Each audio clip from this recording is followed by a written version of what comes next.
د بلوچستان صوبې په سرحدي ضلع ژوب کې د پولیو اوسنی کمپاین په دوو برخو ویشل شوی چې د مې تر 22 نیټې پورې دوام درلود. د کمپاین په لومړۍ برخه کې کډوال ماشومان ویکسین شوي، خو په دومه برخه کې د ښاري سیمو ماشومانو ته د پولیو ضد قطرې ورکول شوي دي. افغانستان او جنوبي وزیرستان ته څیرمه د ژوب سیمې د صحت محکمې ډي ایچ او ډاکټر مظفر شاه VOAD ورته وایي چې په ضلع کې 70,000 ماشومانو ته د پولیو څاڅکي ورکول شوي او په دې کې د ښار شاوخوا په خیمو کې میشت کډوال ماشومان هم شامل دي. پولیو کمپین کو په دوه ځای کې ډیوایډ دي. 1519 یو دی، بیا 2024 پورې بل دی. نو 1519 پورې 19 یونونه دي چې هغه بی ایریا ورته ویل کېږي. اطراف کې مطلب بارډر ایریاز کې نومیډس ورته ورمور خاص کر توجه خاص کر په نومیډ ډېره زیاته ده، ولې 2 میاشتې پولیو نه ده سوي.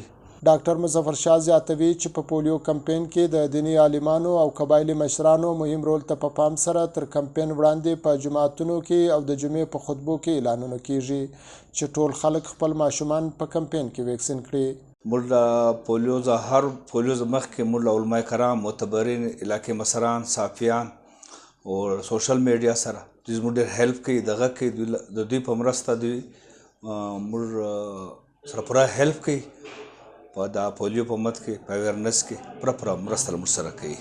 او له دغه علاوه چې دی موږ چې د ریفیوزل موږ لا ډپارټمنټ مختلف د ډیپټي کمشنر صاحب په نگرانۍ باندې مختلف ډپارټمنټس افیسران مختلف علاقو ته رجل کړي، هغه هیلپ هم کوي، ریفیوزل هم دخل کړي، WHO ان سټاف او یونیسف په تعاون باندې دا ګډ کار موږ روانې کړي. ور د هیلث خپل افسران چې هغه هم خپل مختلف ځایو ته ځي ور دا کار کوي.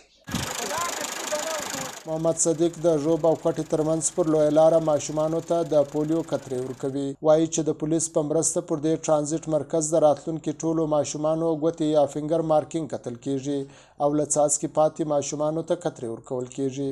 پر دا روډ او ناکا باندې چې کم ګاډیان یې راځي له یوې خوا چې راځي د دیرې پنجاب کم ټریفیک کم راځي، کوچنیان یې راخیستي هغه نه یې کور، موږ یې دلته ونیسو، موږ یې دلته کور کړو.